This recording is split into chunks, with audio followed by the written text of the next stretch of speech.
हरे कृष्णा। आप सभी का हमारे इस प्रोग्राम में, श्रद्धा सुमन के प्रोग्राम में बहुत बहुत स्वागत और अभिनंदन। सबसे पहले हम गुरु वंदना करते हैं। गुरु वंदना से हम अपना कार्यक्रम की शुरुआत करते हैं। ओम अज्ञानतिमिरन्धस्य ज्ञानाञ्जनशलाकया चक्षुरुन्मीलितं येन तस्मै श्री गुरुवे नमः। वाञ्छाकल्पतरुभ्यश्च कृपा सिन्धुभ्येव च पतितानां पावनेभ्यो वैष्णवेभ्यो नमो नमः। नमो महावदन्याय कृष्ण प्रेम प्रदायते कृष्णाय कृष्ण चैतन्य नाम्ने गौरात्मजे नमः। हे कृष्ण करुणा सिंधु दीनबंधु जगतपते गोपेश गोपिकाकान्तं राधाकान्तं नमस्ते। तप्त कांचन गौरांगी राधे वृंदावनेश्वरी कृष्णानुसुते देवी प्रणमामि हरिप्रिये। वृंदाय तुलसी देवी प्रियाय केशवश्च कृष्ण भक्ति भजे देवी सत्वते नमो नमः। श्री कृष्ण चैतन्य प्रभु नित्यानंद श्री अद्वैत गदाधर शिवसति गौर भक्त वृंद। हरे कृष्णा कृष्णा कृष्णा हरे हरे, हरे राम राम राम हरे हरे। एक बार सभी लोग हाथ ऊपर करके हरे कृष्णा मंत्र बोल लीजिए।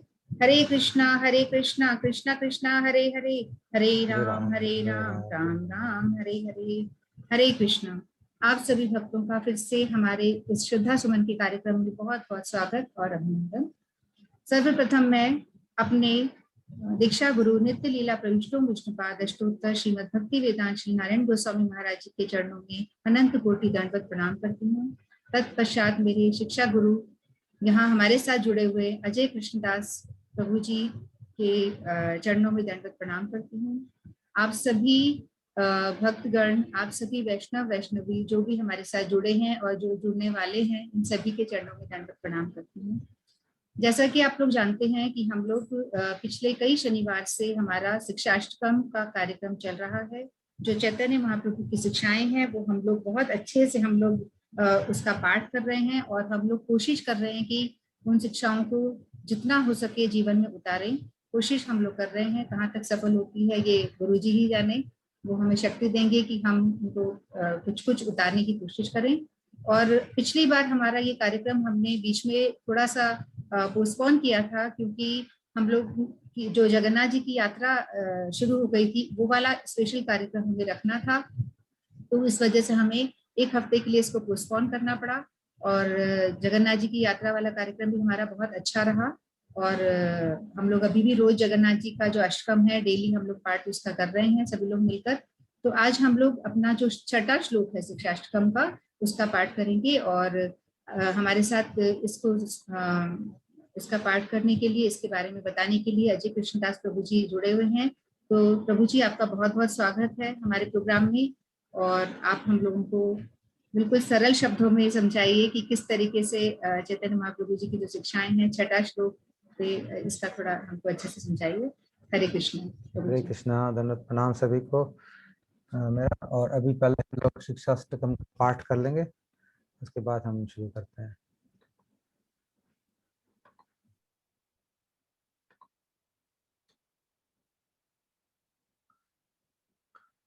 चेतो दर्पण मार्जनम भवमहादावाग्निर्वापणम श्रेयकैरवचन्द्रिका वितरणम विद्यावधुजीवनम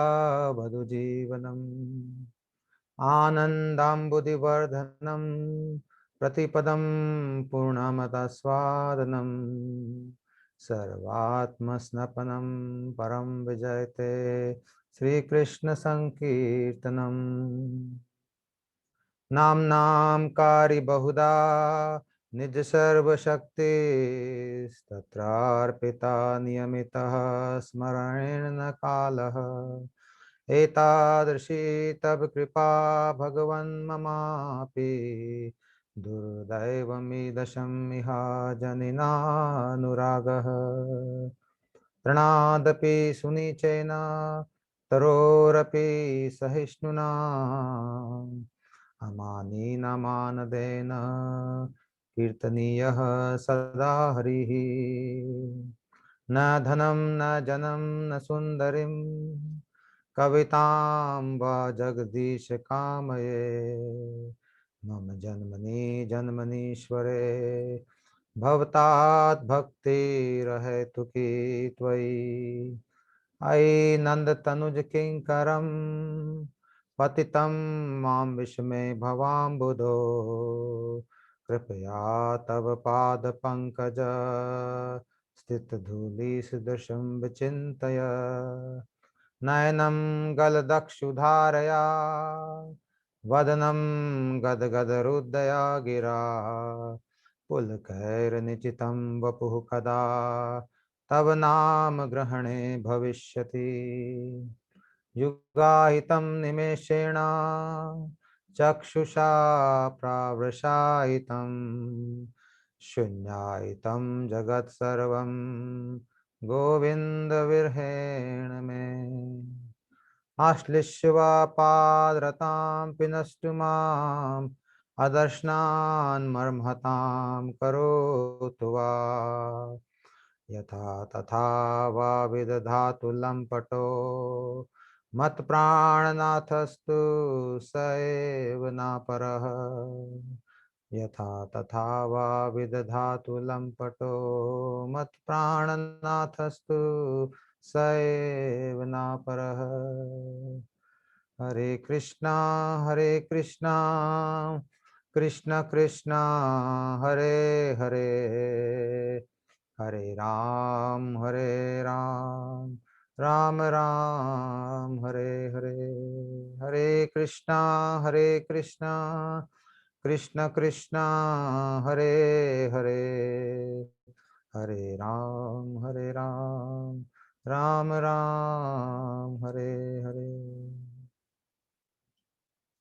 सबसे पहले अपने गुरुपाद पद्म नित्य लीला प्रविष्ट ओम विष्णुपाद अष्टोत्तर श्रीमद भक्ति वेदांत श्री नारायण गोस्वामी महाराज जी के अभय चरण कमलों में अनंत कोटि दंडवत प्रणाम। तत्पश्चात समस्त गुरु परंपरा गुरु वर्गों के चरणों में मेरा दंडवत प्रणाम और हमारे अनुराधा दासी और आप सभी भक्तों के चरणों में मेरा दंडवत प्रणाम। पिछले हमने करीब 5 सेशन करे हैं शिक्षाष्टकम के और आज हम लोग 6वें श्लोक पे पहुंचे हैं। तो हम काफ़ी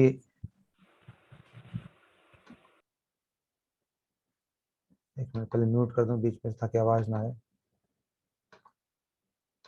तो हमने काफ़ी दूरी तय कर ली है जो कि 5 शनिवार में हो गई, लेकिन इस 5 श्लोक को तय करते करते कई जन्म बीत जाते हैं इनकी शिक्षाओं को समझते समझते।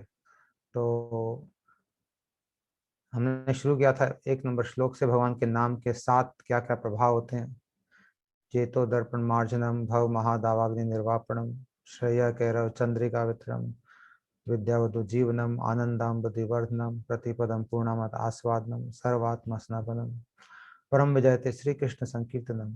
तो भक्त नाम से शुरू करता है, जैसे कि आप सबने हमने शुरू किया है भगवान का नाम, और फिर उसके बाद नाम की महिमा थोड़ी हमें पता चलती है। नाम नाम कार्य बहुधा निज सर्वशक्ति, सारी शक्ति उसके अंदर ही पता चलता है। और कैसे हम लोग नाम को करने में इतने आलसी होते हैं। दुर्दैवम दशम विहाजनी ना अनुराग, हमारा अनुराग नहीं होता नाम करने में, इतना आसान होते हुए भी। फिर तीसरा सबसे इंपॉर्टेंट श्लोक था जिसमें भी हम सारे अटक जाते हैं। तृणादपि सुनिचेन त्रोरपि सहिष्णुना मानी ना मानदेन कीर्तनीय सदा हरि। हम सबसे नीचे होके रहें और सहनशील बने। त्रोरपि अपनी इज्जत की चिंता ना करके दूसरों को मान दें, सम्मान दें, अपने सम्मान की आशा ना करें दूसरों से। और लास्ट में बोला कीर्तनीय सदा हरि, हर समय हम लोग कीर्तन करते रहे भगवान का। तो इसके बाद हम लोग पहुंचे चौथे पे।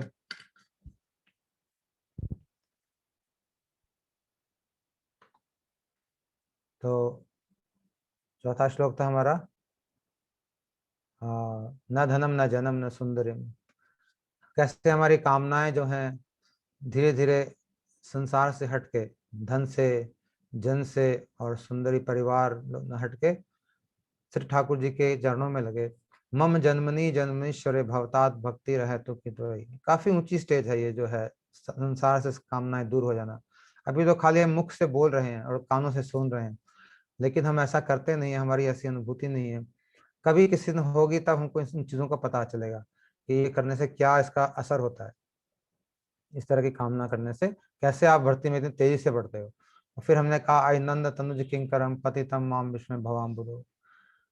हे नंद तनुज, नंद के पुत्र कृष्ण, मैं आपका किंकर हूँ, आपके चरणों की धूल हूँ और पतितों के संसार में गिर पड़ा हूँ। कृपया तब पाद पंकज अस्थित धूलि सदृशम विचिन्त्य। और वापस आप क्या करो, मुझे कृपा करो, मेरे ऊपर मुझे बचाओ और वापस अपने चरणों की धूलि में मुझे स्थापित करो जहाँ मेरी जगह है परमानेंट। अभी हम वहां से हटके अपने आप को बहुत कुछ मानने लग गए, इसलिए हमें बहुत सारी प्रॉब्लम हो रही है जीवन में, बहुत सारे कष्ट आ रहे हैं। लेकिन जब हम अपने स्थान पे पहुंच जाएंगे ठाकुर जी के चरणों में, तब कोई कष्ट हमें सताएगा नहीं और हम आनंदित हो जाएंगे। और आज का हमारा श्लोक है नयनम गलदक्षुधारया वदनम गदगद रुदया गिरा पुलकैर निचितम वपु कदा तब नाम ग्रहणे भविष्यति। इस श्लोक में बताया गया कि जब हम भाव भक्ति के पास आ जाते हैं, आपको मैं पहले बता दूं भाव भक्ति क्या होती है। हम लोग जो भक्ति भी दो प्रकार की होती है, सकाम और निष्काम। सकाम मतलब इच्छा के साथ जो भक्ति करी जाती है, जैसे कुछ पाने के लिए जो करा जाता है, जैसा कि साधारण लोग संसार में करते हैं। जैसा कि ध्रुव महाराज ने की, ध्रुव महाराज जी की भक्ति सकाम थी क्योंकि उन्होंने राज अपने पिताजी की गोद में बैठने के लिए भजन किया जंगल में जाके। इसी तरह से कोई किसी काम करने के लिए भजन करता है, मुझे पैसा चाहिए, मुझे रुपया चाहिए, मुझे परिवार चाहिए, मुझे सुंदर स्त्री चाहिए, जो महाप्रभु कह रहे न धनम न जन्म, वो सब चीजें जब चाहिए, तब अगर हम भगवान का नाम लेते हैं, भजन करते हैं, तो उसको बोलेंगे सकाम भक्ति। सकाम मतलब हमें बदले में कुछ चाहिए। तो इस भक्ति को प्योर नहीं कहा गया, या यह उत्तमा भक्ति नहीं है। उत्तमा भक्ति अलग होती है। उत्तमा भक्ति मतलब जब हमारे में को कुछ बदले में चाहिए नहीं, सिर्फ हम भगवान की प्रसन्नता के लिए भजन करते हैं, तो इसको कहते हैं उत्तमा भक्ति। तो हम लोग अपने संप्रदाय में सिर्फ उत्तमा भक्ति का ही पालन करते हैं और इसकी शिक्षा भी देते हैं और लेते हैं। लेकिन कई लोग जिनका अधिकार कम होता है, वो चाहे तो उत्तमा भक्ति नहीं करते शुरू शुरू में, वो लोग किसी कारणवश किसी हेतु के कारण भजन करते हैं, तो वो भी एक्सेप्टेबल है, क्योंकि शुरू शुरू में उसको भगवान उसको भी मानते हैं और उनको भी आदर देते हैं, ऐसे भक्तों को भी। और धीरे धीरे वो सकाम से निष्काम की तरफ चल पड़ते हैं। तो भक्ति के 3 स्टेजेस बताई गई हैं, साधन भक्ति, भाव भक्ति और प्रेमा भक्ति। पहले तो हो गया सकाम भक्ति और उत्तमा भक्ति। उत्तम मतलब निष्काम, इसमें कि हमारी कोई संसारिक कामना ना हो, वो उत्तम भक्ति है। तो हम लोग उत्तम भक्ति के फिर 3 भाग बताए गए हैं, साधन भक्ति, भाव भक्ति और प्रेमा भक्ति। साधन मतलब होता है प्रैक्टिस करना, कि जैसे कि प्रैक्टिस कर करके हम परफेक्ट हो जाते हैं। तो एक होता है साधन, एक होता है सिद्ध। सिद्ध मानी परफेक्ट और साधन मानी प्रैक्टिस। तो हम लोग जो भक्ति कर रहे हैं, ये इसको बोलेंगे साधन भक्ति। करत करत अभ्यास के जड़मति होत सुजान, रसरी आवत जात ते सिल पर परत निशान। अभ्यास करते करते, प्रैक्टिस करते करते जड़मति भी, जो एकदम मूर्ख व्यक्ति है, वो भी सुजान हो जाता है, पंडित हो जाता है। जैसे कि रस्सी के आने जाने से पत्थर पे भी निशान पड़ जाते हैं कुएं के ऊपर, आपने देखा होगा। पत्थर इतना हार्ड होता है, रस्सी इतनी सॉफ्ट होती है, लेकिन अनेक बार चलने से वहां पे वो पत्थर को काट देती है। ऐसे ही प्रैक्टिस करते करते करते करते हम भी एक दिन धीरे धीरे परफेक्शन की तरफ चल पड़ेंगे। तो अभी हम लोग प्रैक्टिस कर रहे हैं। तो ये जो महाप्रभु के जो 8 श्लोक हैं, इसको शिक्षाष्टक हम कहते हैं, इसके अंदर ये तीनों भक्तियां हैं। साधन भक्ति भी है, भाव भक्ति भी है और प्रेमा भक्ति भी है। तो पहले जो 5 श्लोक हमने अभी पाठ करे पिछले दिनों में, ये साधन भक्ति के अंतर्गत आते हैं। साधन मतलब प्रैक्टिस चल रही है, जैसे कि पहले नाम किया, फिर हमने तृणादपि सुनीच हो गए, फिर हमने इच्छाएं छोड़ दी। लेकिन अब जो है, आज जो है श्लोक नंबर 6 और 7, ये आएंगे भाव भक्ति में। भाव भक्ति मतलब अब थोड़ा थोड़ा परफेक्शन आने लग गया भाव। और लास्ट में होता है प्रेमा भक्ति, श्लोक नंबर 7 और 8। 7 कॉमन है, 7 में भाव भक्ति भी है, प्रेमा भक्ति भी, क्योंकि इसमें कोई डिमार्केशन लाइन नहीं है कि यहाँ ऐसे ऐसे। ये हमने मोटा मोटी क्लासिफिकेशन किया, लेकिन बड़ा स्मूथ ट्रांजिशन होता है इसके अंदर। धीरे धीरे आप साधन भक्ति से भाव भक्ति में चले जाते हैं, आहिस्ता आहिस्ता, पता नहीं चलता, एकदम क्लियर लाइन नहीं होती उसके बीच में। लेकिन अब जो आज जो श्लोक बोला जा रहा है, ये भाव भक्ति है। भाव भक्ति, प्रेमा भक्ति मतलब परफेक्शन, जिसमें कि प्रेम आ गया भगवान का, लेकिन कहते हैं कि प्रेम भक्ति इस शरीर में प्रेम हम सहन नहीं कर सकते। तो जब तक ये हमारा जड़ शरीर है तब तक इसमें प्रेम भक्ति सहन करना मुश्किल है, इसलिए इसके लिए विशेष शरीर चाहिए होता है जिसको चिन्मय शरीर कहते हैं। उसको प्राप्त होने के बाद उसमें प्रेमा भक्ति होती है। लेकिन इस शरीर में हम लोग भाव भक्ति तक जा सकते हैं। भाव भक्ति का मतलब होता है कि प्रेमा भक्ति के पहले उसके कली, जब फूल खिलने से पहले जो कली बनती है छोटी सी, या सूर्योदय होने से पहले जो हल्की हल्की लाइट आने लग जाती है, जिसको कि हम सुबह क्या डस्क बोलते हैं, डॉन, डस्क और डॉन, सुबह और शाम को हल्की हल्की लाइट आ रही है, लेकिन अभी अंधेरा है थोड़ा थोड़ा और लाइट भी थोड़ी थोड़ी है, न पूरी तरह लाइट हुई है न पूरी तरह अंधेरा है। तो ऐसी अवस्था को यह भाव भक्ति से हम बोल सकते हैं कि अब धीरे धीरे प्रेम भक्ति की तरफ हम पहुंचने वाले हैं। ये सब ऐसे थोड़े उनके लक्षण आने लग जाते हैं हमारे अंदर, उसके थोड़े थोड़े सिम्टम आने लगते हैं। जैसे किसी को कोरोना हो जाता है तो उसके सिम्टम आते हैं, उसका नाक बहने लग जाएगी, उसको बुखार सा होगा, उसको शरीर टूटने लगेगा। ऐसे ही जिसको प्रेम भक्ति होने वाली होती है उसको ये सिम्टम आ जाते हैं, शरीर जो बाहर नजर आएंगे। अंदर तो उसको आनंद आएगा ही आएगा, वो डूबा रहेगा, लेकिन बाहर भी कुछ कुछ नजर आएगा। तो बाहर क्या नजर आएगा, ये हमारे इस श्लोक में कह रहे हैं, नयनम गलदक्षु धारया वदनम गदगद रुदया गिरा पुलकैर निचितम बपू खदा तब नाम ग्रहणे भविष्यति। चैतन्य महाप्रभु कह रहे हैं, मेरा वो कब ऐसा दिन आएगा जब मैं नाम को ग्रहण करूंगा, और उस नाम के ग्रहण मात्र से, नाम के बोलने मात्र से, नयनम गल दक्षु धारया, मेरे नयनों में अश्रु की धारा बहने लग जाएगी, आंसू, आंखों से आंसू निकलेंगे। इसका मतलब अभी प्रेमा भक्ति की तरफ पहुंच रहे हैं धीरे धीरे। अभी तो हमें ऐसा होता नहीं है, हम लोग हरिनाम करते हैं सब लोग, लेकिन हमें कहाँ ऐसा होता है कि हमारा मन, हमारा हृदय पिघल जाए और आंखों से आंसू बहने लग जाए भगवान के नाम कर सुनने से। लेकिन जब हम भाव भक्ति के करीब आएंगे, वो करीब कब आएंगे, जब हम ऐसे इच्छाओं को छोड़ देंगे, जब हम ऐसे नरम हो जाएंगे, ऋणादपि सुनीत हो जाएंगे, तरोरपि सहिष्णु हो जाएंगे, वो सब पार करके जब यहाँ तक पहुंचेंगे छठे श्लोक तक, तब ये हमें अपने अंदर या दूसरों के अंदर ये सब चीजें नजर आएंगी। इसको बोलते हैं सिद्धि के बाहरी लक्षण क्या है। सिद्धि मतलब परफेक्शन आने से पहले तुम्हारे एक्सटर्नल सिम्टम क्या हो रहे हैं, बाहरी लक्षण क्या है। तो होगा नयनम गल दक्षु धारया, आंखों से अश्रु की धाराएं बहेंगी, वदनम गदगद रुदया गिरा, और वदन में गदगद हो जाएगा, एकदम आनंद से भर जाएगा, और गला जो है अवरुद्ध हो जाएगा, मतलब गला भर जाएगा, एकदम बोलना मुश्किल हो जाएगा, ऐसे एकदम पिघल जाएंगे अंदर से। वदनम गदगद रुदया गिरा पुल कैर निचितम वपु कदा, और पूरे शरीर में पुलक होगा, पुलक मतलब आनंद, तरंग बह, आनंद की तरंग बह जाएगी आपके बैकबोन से सिर की तरफ, आपको ऐसे करंट सा लगेगा, और आपके रोंगटे खड़े हो जाएंगे, रोंगटे खड़े होंगे भगवान का नाम सुनते ही, भगवान के प्रेम की लीलाओं का श्रवण करते ही।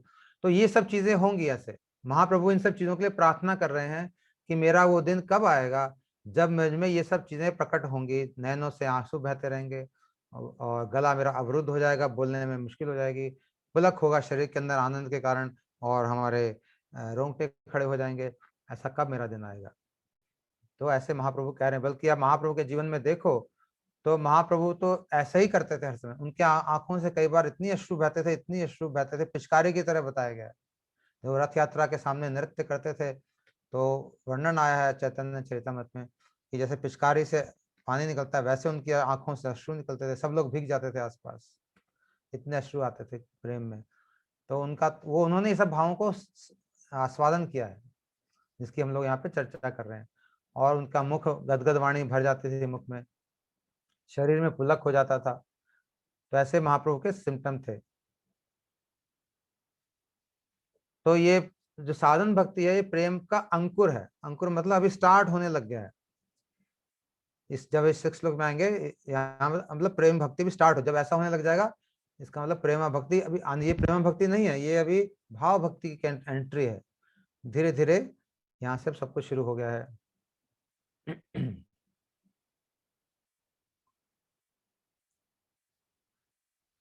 लेकिन यहाँ पे आने के लिए हमें वो सब चीजें फॉलो करनी पड़ेंगी जो पहले हमने पिछले श्लोकों में पढ़ी है।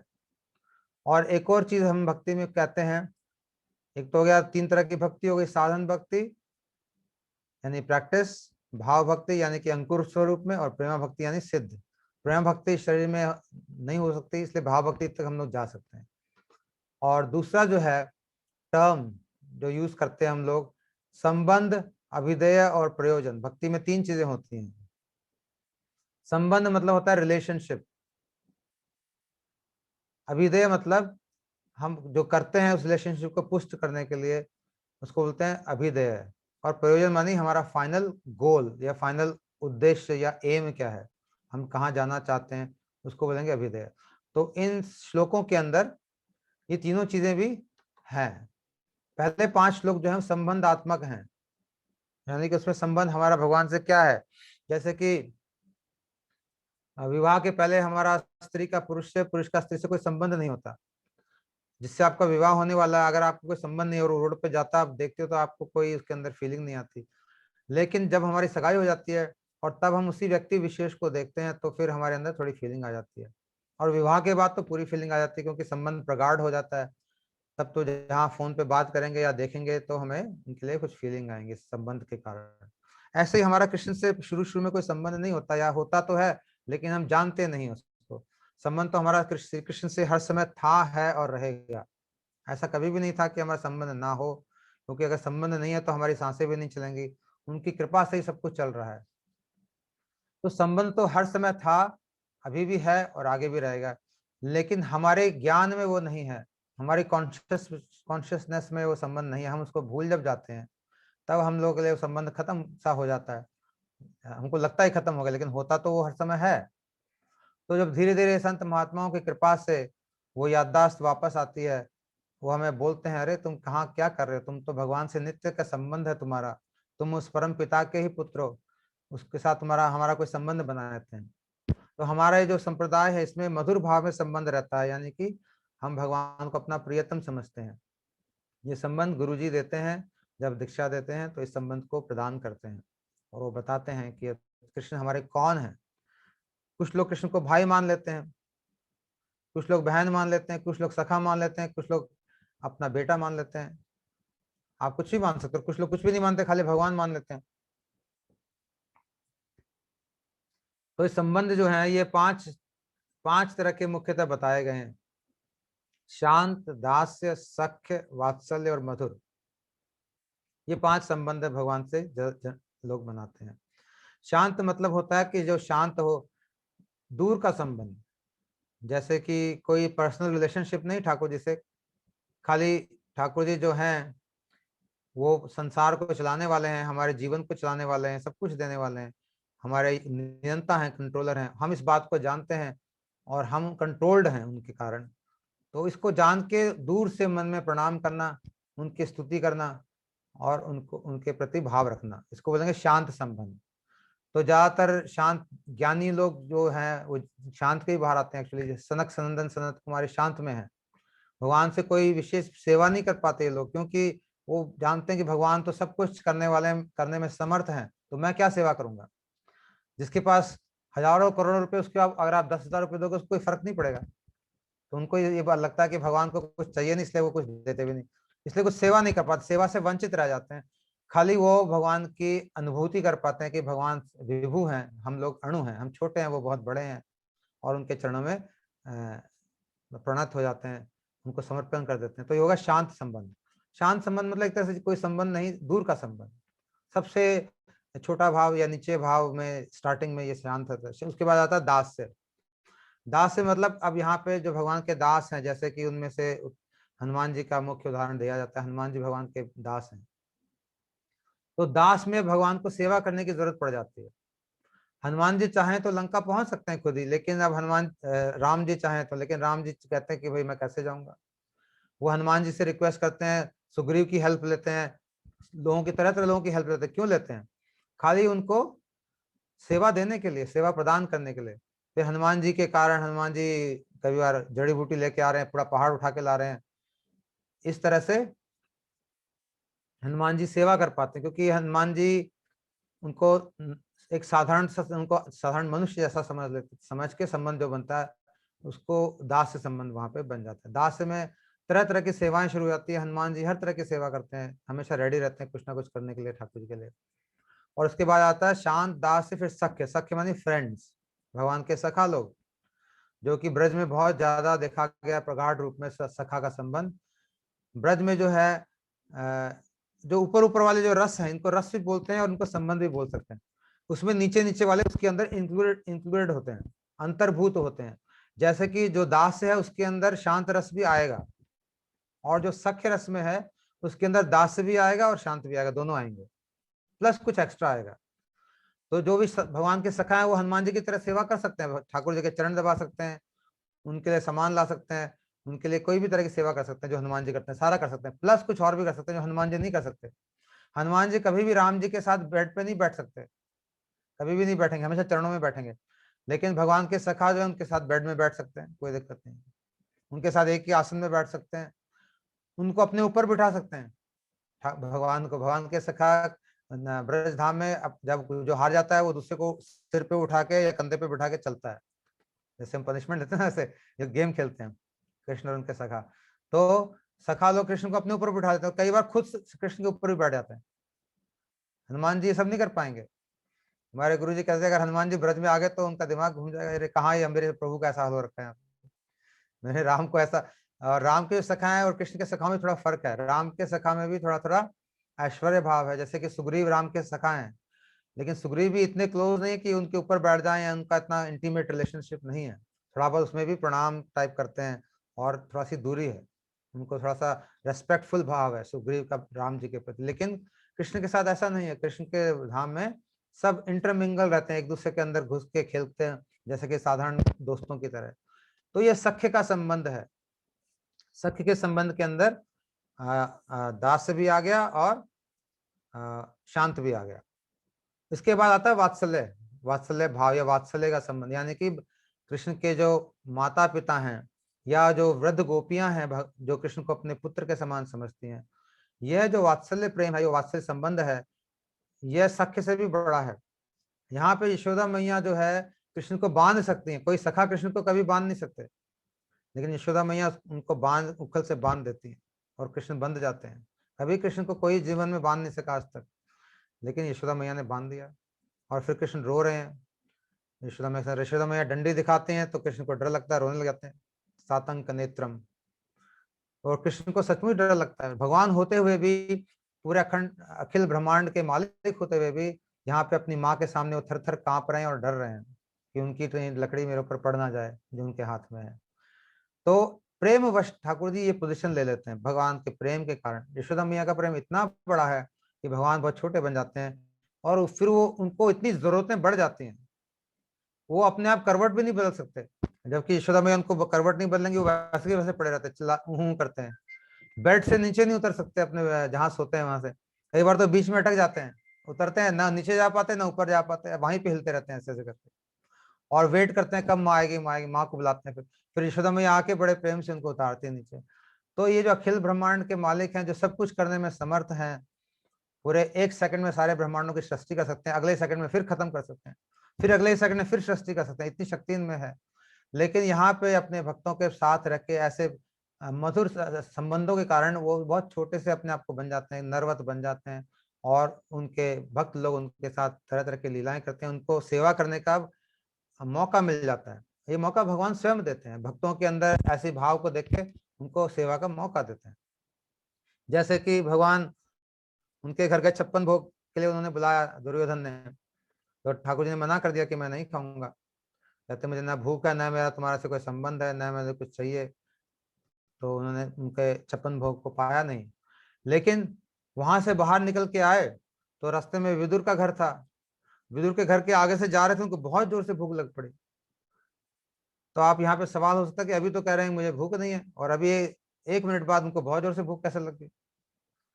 बहुत जोर से भूख इसलिए लग गई क्योंकि जो विदुरानी थी वो उनको खिलाना चाहती थी बहुत जोर से, उनके मन में सेवा की इच्छा थी। तो जब भक्त भगवान की सेवा की इच्छा करता है तो भगवान को सेवा लेने की इच्छा हो जाती है, भक्त की इच्छा से, भक्त की इच्छा आगे चलती है यहाँ पे, और भगवान की इच्छा उसके पीछे है। तो अगर आपको भगवान की सेवा करने की इच्छा है तो भगवान सेवा को लेने की इच्छा करेंगे, तो भगवान आपके घर ही आएंगे फिर सीधा। विदुरानी को इच्छा थी, विदुरानी कहीं कृष्ण को ढूंढने बाहर नहीं गई निकल के, अरे कहाँ कृष्ण कहाँ कृष्ण, ना ना, भगवान कृष्ण उसके घर के अंदर घुस गए, वहां से जा रहे थे, उनको भूख लग गई बहुत जोर से, और भूख लग गई तो देखा विदुरानी का घर है, घुस गए, नॉक किया, घुस गए अंदर।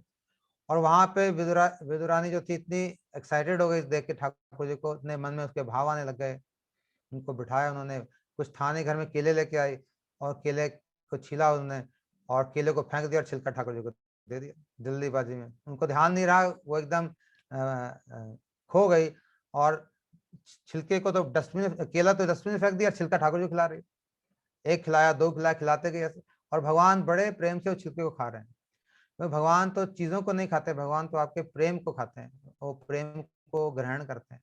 जिस भाव से आप भगवान को सेवा करते हो उस भाव को ग्रहण करते हैं, सेवा तो सेकेंडरी है। तो ठाकुर कृष्ण जी छिलके खा जा रहे हैं, वो विदुर रानी केले फेंके जा रही है। इतने में उनके हस्बैंड आ गए, विदुर जी आ गए घर में।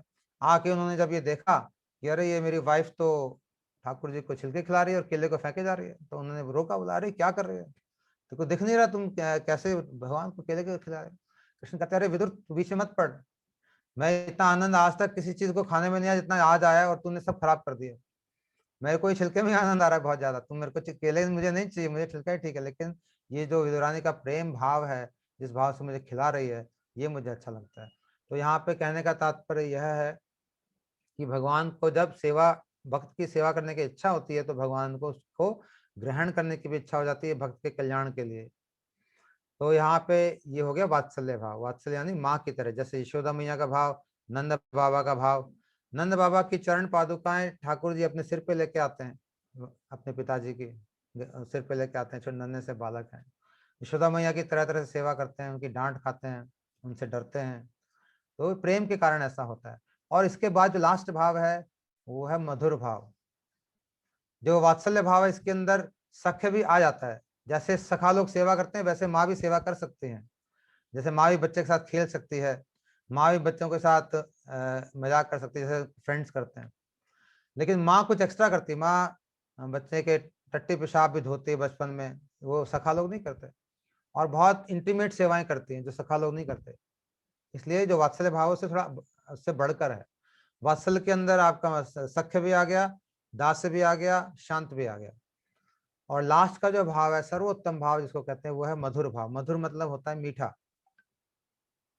इस भाव के अंदर सभी भाव आ जाते हैं। इसके अंदर वात्सल्य भाव भी आ गया, इसके अंदर सख्य भी आ गया, इसके अंदर दास्य भी आ गया, और इसके अंदर शांत भी आ गया। सबको मिला के सबसे ऊपर जो विराजमान है वो है मधुर भाव।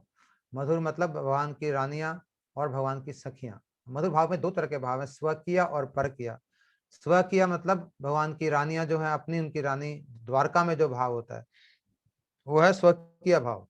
जैसे कि सत्यभामा, रुक्मिणी, ये सब भगवान की रानियां हैं। 16,108 रानियां हैं। तो ये बहुत ही इंटीमेट सेवा करते हैं ठाकुर जी की, जो माँ भी नहीं कर सकती, उससे भी आगे जाके। और इसमें भी, इससे भी ऊपर जो भाव है मधुर में, जो पर किया भाव है। पर किया माने जिनका भगवान से डायरेक्टली संबंध, विवाह नहीं हुआ है, जैसे कि ब्रज गोपियां हैं, उनका विवाह ब्रज गोप के साथ हो रखा है, लेकिन वो भगवान को फिर भी प्रेम करते हैं। इसको उपपति भाव भी कहते हैं, उपपति भाव। तो ब्रज में ये भाव सर्वत्र ही है। भगवान को कोई डायरेक्ट फॉर्मल रिलेशनशिप नहीं है, खाली उनको प्रेम है, बस प्रेम के कारण जुड़े हुए हैं। और भगवान के लिए सभी, कृष्ण के लिए सभी गोपियां हर समय उनकी तरफ धावित रहती हैं, उनकी सेवा करना चाहती हैं कैसे भी। और बहुत बहुत गहरा प्रेम है जिसका कोई कारण नहीं है।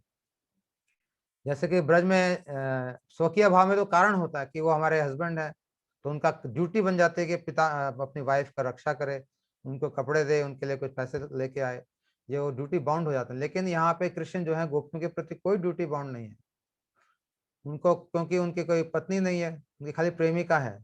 इसलिए उनको कोई जरूरत नहीं है कि वो कुछ उनको दें, ना गोपियों को कोई चीज चाहिए कृष्ण से, वो कभी कुछ चीज नहीं मांगती कि हमारे लिए ये दो वो दो, खाली उनको प्रेम के कारण वो एक दूसरे से जुड़े हुए हैं। अशुल्क दासिका, गोपी गीत में गोपियां कहती हैं अशुल्क दासिका, हम तुम्हारी बिना शुल्क की, बिना पैसे की दासिका हैं, दासियां हैं, जो जी हम आपसे करने को तैयार है, हमें कुछ चाहिए नहीं।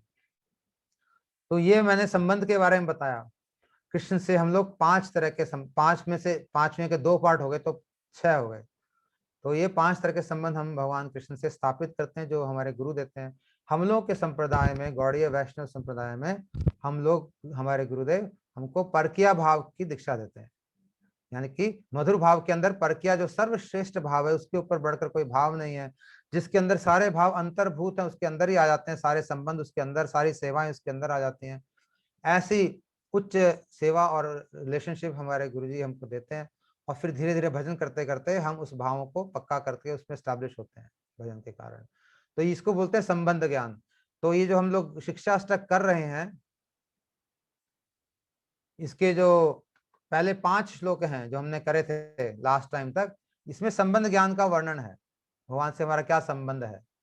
और अगले जो 3 श्लोक है 6, 7, 8, इसमें प्रयोजन है। प्रयोजन मतलब हमें चाहिए क्या, हमें क्या मिलेगा, वो प्रयोजन है। और अभिधेय मतलब हम क्या करें उस प्रयोजन को प्राप्त करने के लिए। तो 8वें ही श्लोक में अभिधेय तत्व का वर्णन है। हर श्लोक में हमें बताया गया कि हम वहां पे क्या करें। जैसे कि आज नैनम गलदक्षु धार्या, इसमें अभिधेय भी है, ये हमें क्या करना चाहिए। और इसमें प्रयोजन मतलब यहाँ तक पहुंचना हमें, जब हमारी कब ऐसी स्थिति होगी कि जब हमारे नैनों से भगवान का नाम लेते ही आंसू बहेंगे, हमारे पुलक होगा शरीर में, और हमारे गला अवरुद्ध हो जाएगा, भगवान का नाम लेते थे कुछ बोल नहीं पाएंगे।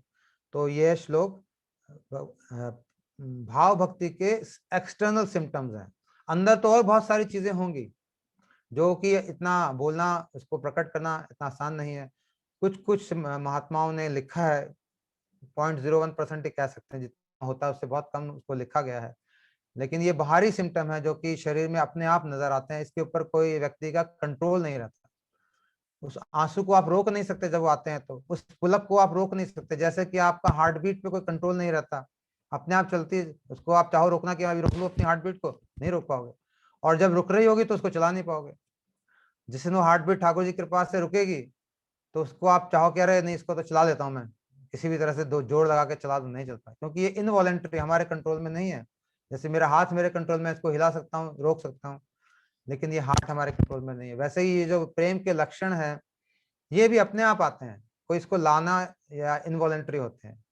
जब आपको भाव आएगा वैसा प्रेम का, तो आपकी आंखों से आंसू बहेंगे, आपके शरीर में पुलक होगा, आपका गला अवरुद्ध हो जाएगा। तो ये सब भाव हमारे आएंगे। अब हम गुरुदेव के द्वारा लिखी इस पुस्तक में से कुछ देख लें, इसके बारे में क्या कहा गया है। और भी कई प्रकार के भाव हैं, बाहरी विकार हैं, जिसको अनुभाव कहते हैं। जैसे कि नृत्य। नृत्य मतलब डांस करना। जब आदमी, आप देखोगे कि बहुत अच्छा कीर्तन चल रहा होता है, अचानक से कुछ लोग खड़े होते हैं, डांस करने लग जाते हैं। क्यों? उनके अंदर से तरंग आती है, वो प्रेम का थोड़ा सा झलक आती है। विलुठन यानी भूमि पर लौटना। जब प्रेम होगा तो ये सब चीजें होंगी। अभी सुनने में बड़ा अजीब लगता है कि भूमि पे कौन लौटेगा भैया। जब प्रेम होगा किसी को, तब फिर वो ये सब चीजें देखने में मिले। महाप्रभु ये सब चीजें उनके जीवन में देखा गया है। गाना गाएगा वो, उसको शर्म नहीं आएगी कीर्तन करने में, बोलने में, वो आराम से निर्लज होके वो गाएगा। उसके बाद जोर से चिल्लाना, हरी वो ऐसे लाएगा जोर से, गौर हरी।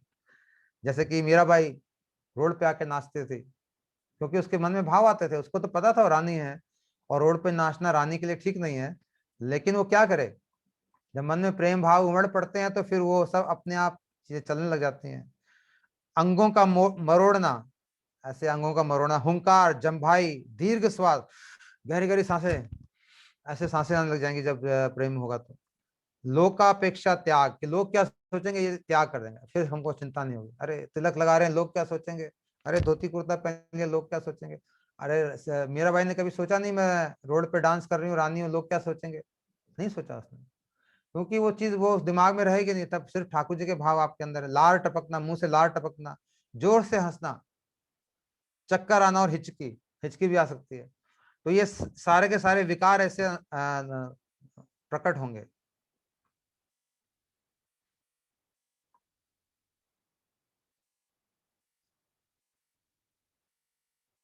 बहुत सुंदर इस पुस्तक में गुरुजी ने लिखा है,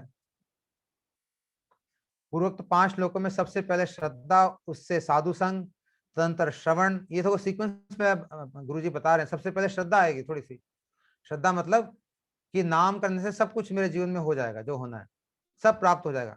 फिर साधु संग, जो हम अभी कर रहे हैं, किसी से सुनना, कहना।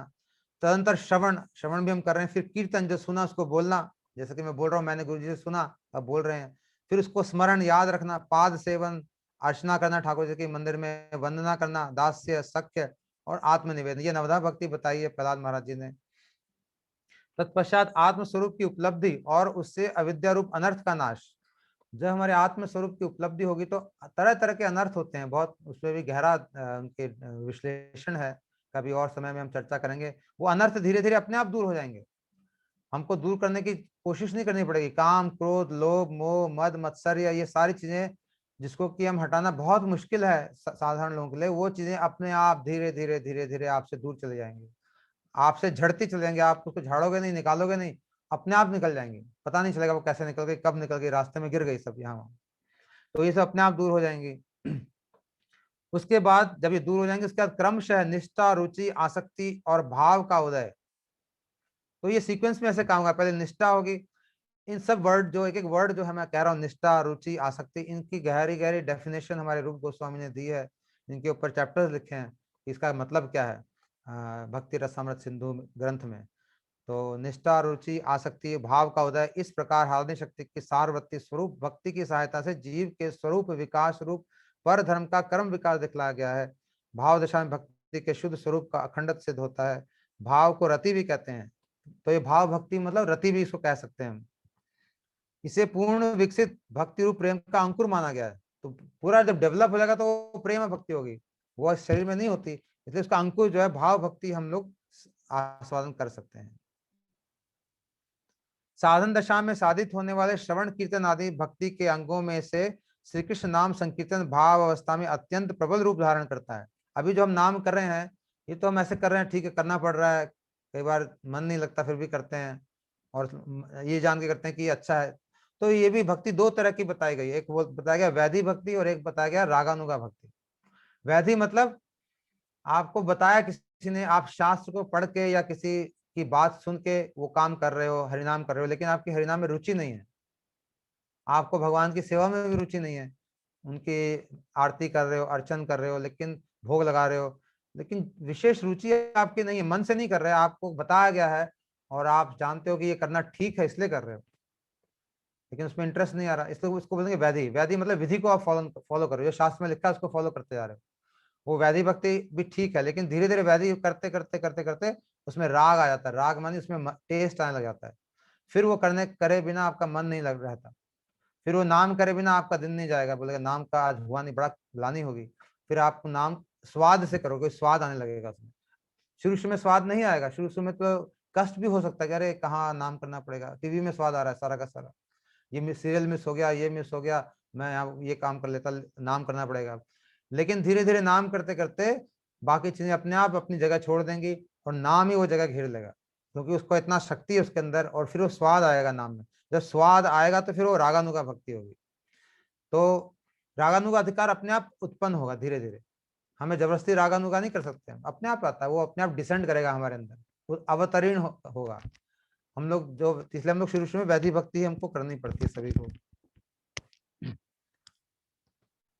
तो जो बाद में एक बार राग उत्पन्न हो जाए भक्ति के अंग, उसके बाद जो नाम कीर्तन होता है वो अलग तरीके का होता है, उसमें उसमें आपका इंटरेस्ट होता है, और उस समय साधक का चित्त शुद्ध होने का कारण उपस्थित होने पर भी अशुद्ध रहना, रूप शांति, हाँ ये सारी चीजें पैदा हो जाती हैं उसके बाद, जब ये भाव आएगा धीरे धीरे, तो साधक का चित्त शुद्ध होने का कारण उपस्थित होने पर भी अशुद्ध रहना। शुद्ध होना मतलब कि जहां विकार आ सकते हैं शरीर में, आपने कुछ देखा, गुस्सा आने का कोई कारण बन गया लेकिन गुस्सा नहीं आएगा, या आपको लड़ाई झगड़े का कारण बन गया लेकिन आप लड़ाई झगड़ा नहीं करोगे, शुद्ध आपका शब्द नहीं होगा जी, आपका चित्त शांति, एक रूप शांति आ जाएगी। फिर भक्ति के अनुशीलन के बिना वृथा समय न जाना, अव्यर्थ कालत्व इसको बोलते हैं, अव्यर्थ कालत्व, यानी कि आपको टाइम की हर समय ज्ञान रहेगा कि मेरा समय किस चीज में बीत रहा है, ऐसे टाइम पास नहीं करोगे आप कभी बैठ के, आप हर समय सोचोगे अरे आज मेरा हरिनाम, ये टाइम में बेकार में गवा रहा हूँ, यहाँ बैठ के फालतू बातें कर रहा हूँ, मैं हरिनाम कर लेता, मैं ये कर, एक एक सेकंड की आपको वैल्यू हो जाएगी, और आप जीवन में हर समय को भगवान की सेवा में लगाने की कोशिश करोगे, इसको बोलेंगे अव्यर्थ कालत्व, काल को आप व्यर्थ नहीं करोगे, बेकार में जाने नहीं दोगे। अभी तो हम बैठ जाते हैं कई बार, तो टीवी के आगे बैठ गए तो 1-2 घंटे निकल गए, पता नहीं चला कहाँ निकल गए, पड़ोसी से बात करने लगे और हा हा हू करते करते 3-4 घंटे निकल गए, पता भी नहीं चला क्या। उस समय ऐसा नहीं होगा, उस समय आपको ध्यान रहेगा अरे मेरा 1 घंटा निकल गया, आधा घंटा 15 मिनट मेरे निकल गए, वेस्ट हो गए, फटाफट हरिनाम करो। तो ये अव्यर्थ कालत्व आपके अंदर आ जाएगा। विषयों के प्रति विरक्ति आ जाएगी, अभी जिस चीज में बड़ा इंटरेस्ट आ रहा है वो सब धीरे धीरे आपको इंटरेस्ट लेना बंद कर देंगे विषय। इंद्रियों के हमारे विषय जो हैं देखना, सुनना, खाना, इनमें विरक्ति आ जाएगी, कोई ज्यादा इंटरेस्ट नहीं रहेगा, खाली काम चलाने के लिए आप लोग खाएंगे देखेंगे। ऐसी मान शून्यता आ जाएगी, कोई किसी से मान लेने का हमारी इच्छा नहीं रहेगी। अब तो लगता है सब हमारी इज्जत करें, हम सबसे बड़े हो जाए, सब हमारा वाह वाह करें। कोई बोले अरे ये इतना अच्छा बोलता है, ये इतना अच्छा गाता है, ये इतना अच्छा खाना बनाता है, ये इतना अच्छा पेंटिंग करता है, जो भी है, ये सुनने के लिए हम लालायित रहते हैं और लोगों को तरह तरह की चीजें करके दिखाते हैं कि कोई हमें बोले इसके बाद में अरे ये कितना अच्छा किया, वाह वाह वाह। वाह वाह लेने के लिए तैयारी हम लोग रखते हैं। लेकिन जब ये भाव आएगा धीरे धीरे, तब हमारे मान शून्यता आ जाएगी, हमें कोई मतलब नहीं रहेगा कोई हमें क्या बोलता है, क्योंकि उससे फर्क नहीं पड़ता। हमारा भगवान के साथ सीधा संबंध है, सीधा आनंद का स्रोत हमारे अंदर उतर रहा है, तो हम अंदर से भर जाएंगे। जब अंदर से भर जाओगे तो बाहर से किसी से सम्मान लेने की कोई हमें चेष्टा नहीं करनी पड़ेगी क्योंकि वो ठाकुर जी हमें सम्मान दे रहे हैं, अंदर ही अंदर, अंदर ही अंदर हम परिपूर्ण हो रहे हैं, धीरे धीरे धीरे भरे जा रहे हैं। तो ये अपने आप ऑटोमेटिकली बिना कोशिश करे हम मान शून्यता आ जाएगी। भगवत प्राप्ति की दृढ़ आशा रूप, इसको बोलेंगे आशा बंद। आशा बंद यानी कि पक्का पता हो जाएगा कि भगवान मिलेंगे ही मिलेंगे। अभी तो हमें ये भी नहीं पता भगवान है कि नहीं, मिलने की बात तो दूर।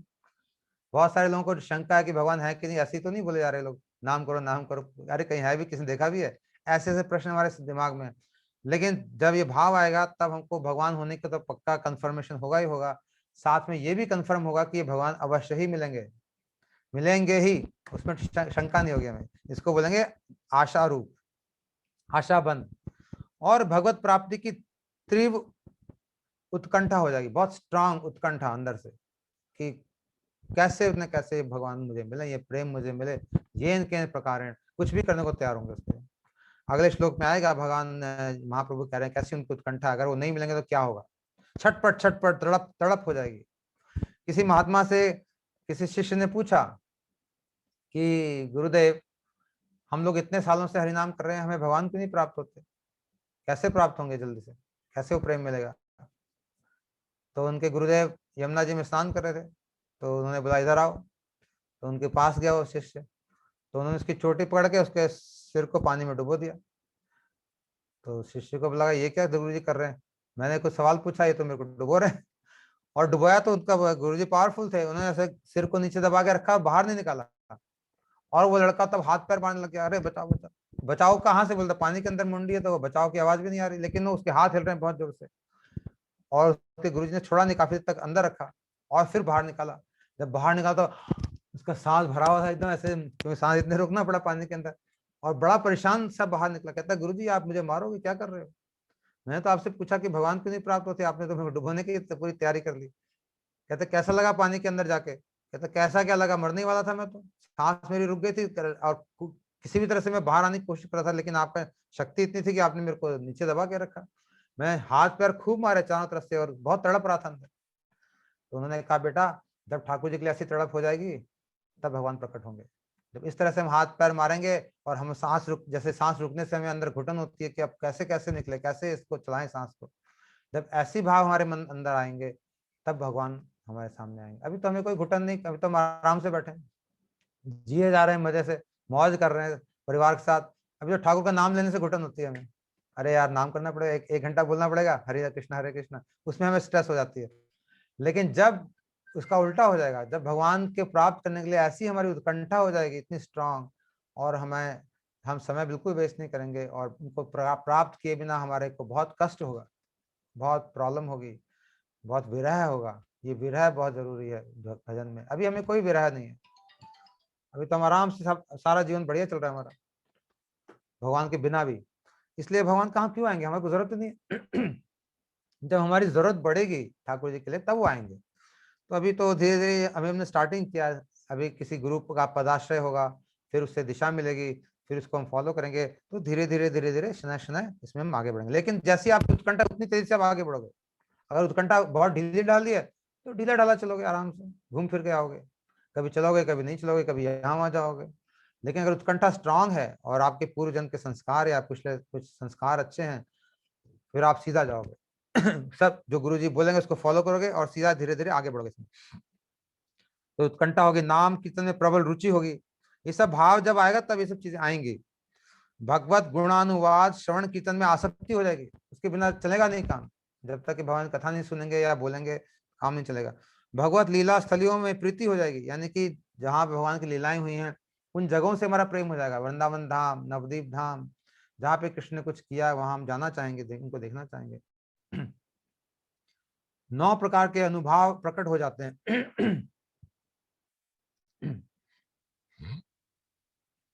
अनुभाव मतलब लक्षण, जैसे बताए नए आंखों से ये आना, टपकना, लार टपकना, और भी बहुत सारे यहाँ बताए हैं उन्होंने, लेकिन ये मुख्य मुख्य महाप्रभु बता रहे हैं। नैनम गलदक्षुधारया वदनम गदगद रुद्या गिरा पुलकर निश्चितम वपु कदा तब नाम ग्रहणे भविष्य। ये लक्षण है, अनुभाव है, एक्सटर्नल।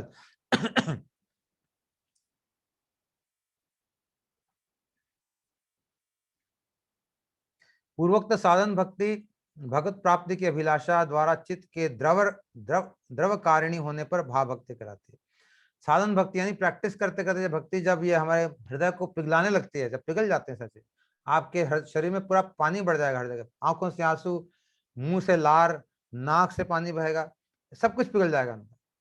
ये धीरे धीरे भाव आएगा तो ऐसा होगा। यह भाव विशुद्ध सत्व विशेष स्वरूप एवं प्रेम रूपी सूर्य के किरण तुल्य होता है।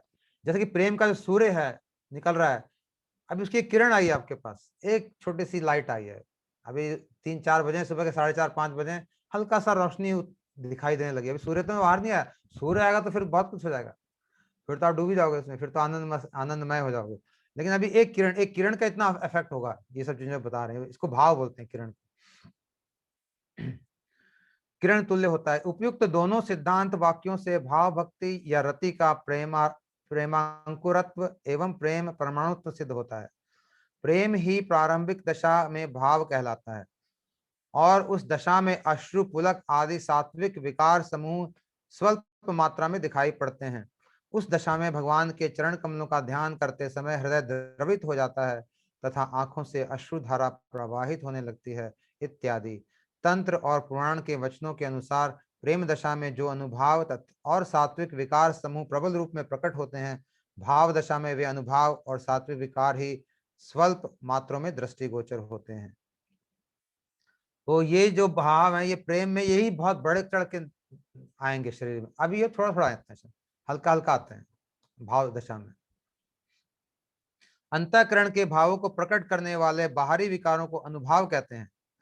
अंतःकरण में जो भाव आ रहे हैं उसको जो बाहर प्रकट कर रहे हैं, सिम्टम आ रहे हैं जो, उसको अनुभाव कहते हैं।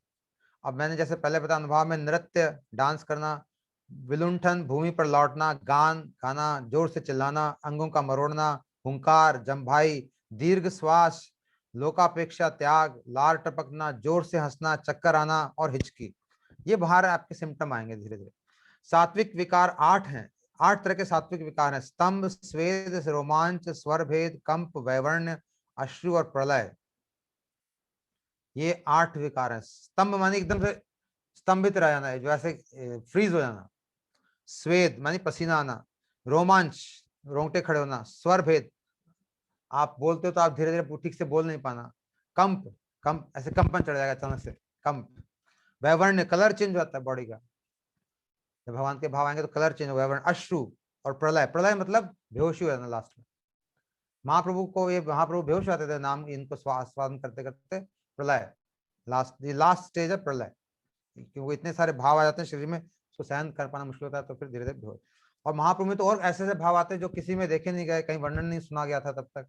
उनका शरीर एकदम एक्सपेंड करता था, कई बार सारी गांठें खुल जाती थी शरीर के जोड़, और एकदम ऐसे बड़े हो जाते थे, और कई बार एकदम कुर्माकार हो जाते, एकदम सिमुट जाते, गोल गोल बन जाते, ऐसे करके सारी बॉडी इतनी सी हो जाती थी गोल। तो ऐसे तरह तरह के महाप्रभु में भाव आते थे। इनमें से नृत्य, गीत, अश्रु, पुलक और स्वर भेद भाव दशा में विशेष रूप से लक्षित होते हैं। शिक्ष चूड़ामणि श्री चैतन्य महाप्रभु जी इस भाव दशा की ओर लक्ष्य कर रहे हैं। हे कृष्ण, हे नंदन, आप नाम ग्रहण करते समय मेरे नयनों से अश्रुधारा कब प्रभावित होगी? स्वर भंग के कारण मेरा कंठ कब गदगद वाणी से रुद्ध हो जाएगा और मेरा शरीर पुलकावलियों से कब परिव्याप्त होगा? नाथ, आप ऐसी कृपा करें कि आपका नाम ग्रहण करते समय ये लक्षण समूह यथाशीघ्र मुझ में भी उदित हों। तो यही जो शिक्षास्त्र है, इसको चैतन्य चरितामृत में भी कहा गया है, उसमें ये प्यार आता है। चैतन्य चरितामृत 20वें अध्याय के 37वें श्लोक में आता है, प्रेम धन बिना व्यर्थ दरिद्र जीवन, दास करी वेतन मोहे दे प्रेम धन। प्रेम धन के बिना दरिद्र जीवन व्यर्थ है, प्रभु आप मुझे सेवक के रूप में ग्रहण करके मुझे वेतन के रूप में अपना प्रेम धन प्रदान करें। जिसके पास प्रेम नहीं है वो व्यक्ति दरिद्र है, गरीब आदमी बहुत, क्योंकि बिना प्रेम के हम लोग बहुत गरीब हैं। चाहे पैसे कितने भी हो हमारे पास, लेकिन प्रेम नहीं है तो हमें गरीब ही हम कहेंगे। फिर गीतावली में भी इसके बारे में आया, अपराध फले मम चित्त भेल व्रजसम। मेरे ख्याल से आपको ये शायद समझ नहीं आएगा इतना, तो मैं इसको नहीं पढ़ रहा हूँ। इसका मतलब मैं आपको पढ़ देता हूँ। अपराधों के कारण मेरा हृदय ब्रज के समान कठोर हो गया है।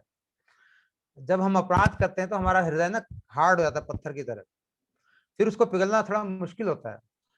अपराध से बचना पड़ेगा हमको, वैष्णव अपराध स्पेशली ना हो, तब तो धीरे धीरे ये असर हमारे हृदय पे करेगा, हम पिघलेंगे। नहीं तो फिर ये बड़ा मुश्किल है, अपराध करते रहेंगे।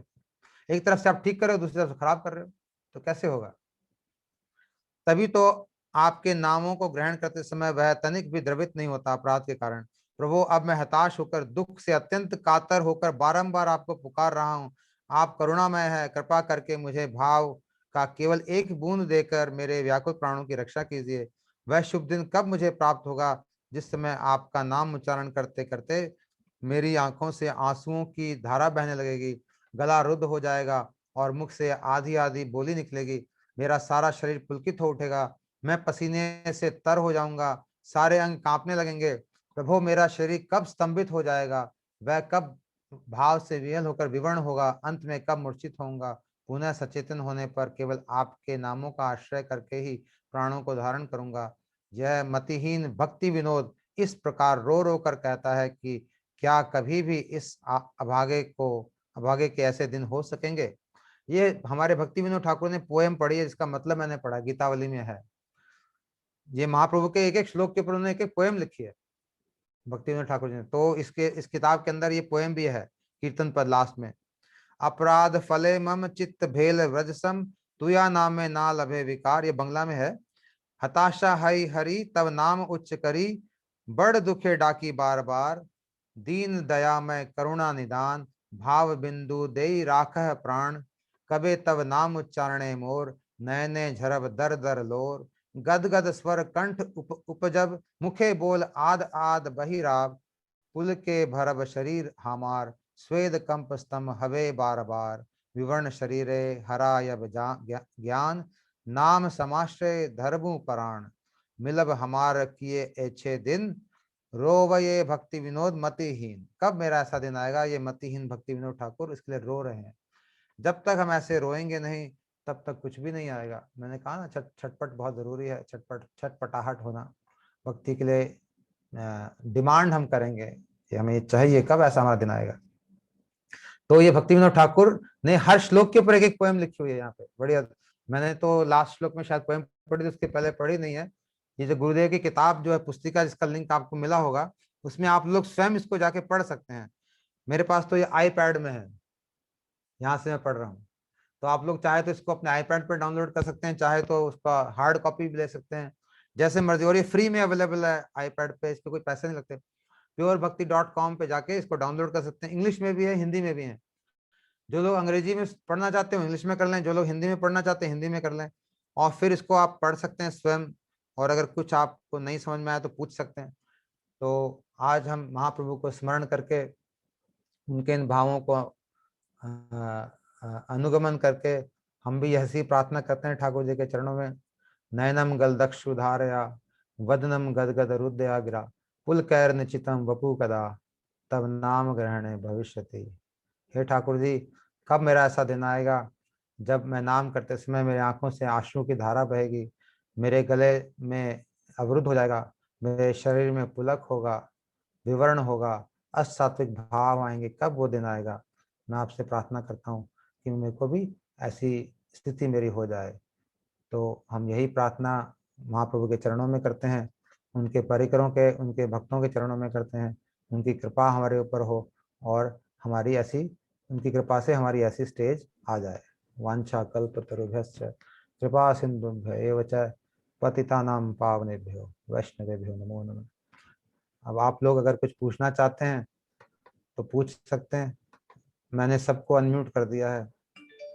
अगर किसी को कोई सवाल है या कुछ बोलना चाहते हैं तो बोल सकते हैं। प्रभु जी, आपने अभी कौन सी किताब के बारे में बोला है, इसके बारे में थोड़ा और बता दीजिए सबको। ये शिक्षाष्टक है, जो मैंने शुरू शुरू में शेयर किया था गुरुदेव के द्वारा लिखा हुआ, इसका नाम है श्री शिक्षाष्टक। मुझे लगता है कि शायद आपने इसका लिंक भी शेयर किया है सबके साथ। हाँ जी, तो हाँ जी, ये हिंदी में है और इंग्लिश में दोनों में अवेलेबल है। www.purebhakti.com के ऊपर आप जाओगे, वहां पे रिसोर्सेज में जाओ, वहां पे आपको 8-10 भाषाओं में किताबें मिल जाएंगी, ना केवल हिंदी इंग्लिश बल्कि रशियन, स्पेनिश और पोर्चुगीज, ये सब भाषाओं में भी आपको वहां पे पुस्तकें मिल जाएंगी। पूरी दुनिया से लोग इसको देखते हैं, और क्योंकि गुरुदेव का प्रचार पूरी दुनिया में था, हर तरह के लोग उनको सुनते थे, उनके शिष्य थे, तो वो सभी के लिए वहाँ पे सुलभ है। और ये फ्री ऑफ कॉस्ट है, इसका कोई पैसा नहीं है।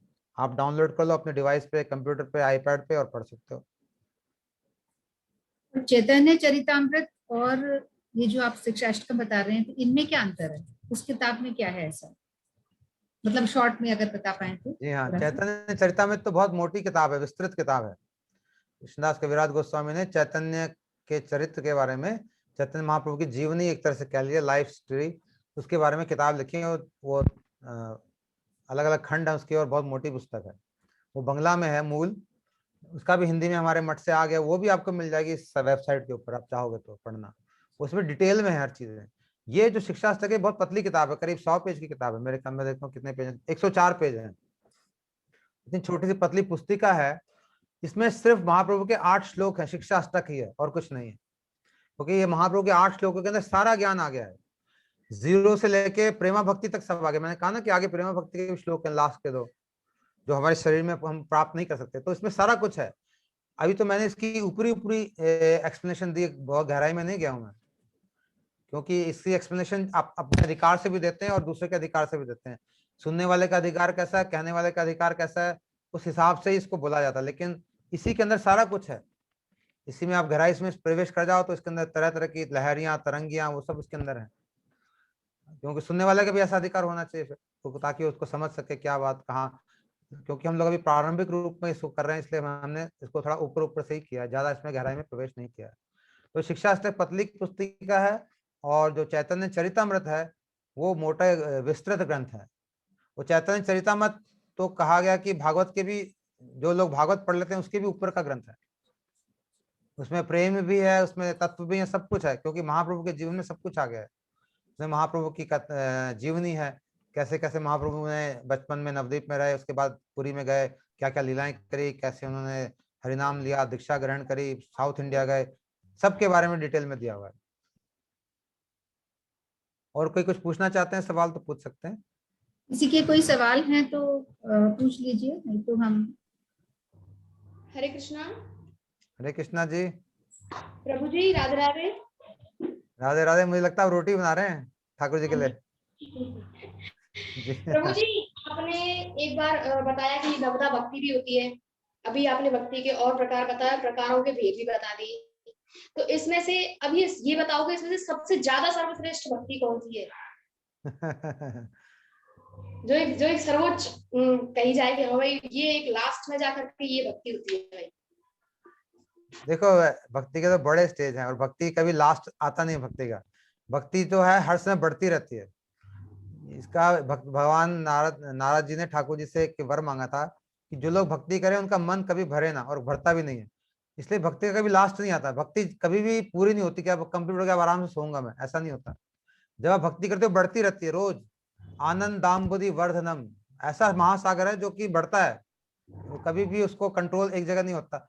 लेकिन आप जो सवाल पूछ रहे हैं, जहां तक मैं समझ पाता हूँ कि इतनी सारी चीजें आपने बता दी, भेद बता दिए, साधन भक्ति और भाव भक्ति, उत्तमा भक्ति, वैधि भक्ति और नवदा भक्ति, तो क्या एक ऐसी चीज है जो करें जिससे कि सारा कुछ हो जाए, ये तो पूछ रहे हैं आप? मेरा ये है कि जैसे अपन नवदा भक्ति में जैसे स्टेप बाय स्टेप जो मतलब एक आखिरी में जो भक्ति आती है वो आई थिंक कीर्तन या सदा हरि, मेरे हिसाब से कीर्तन वाला ही है।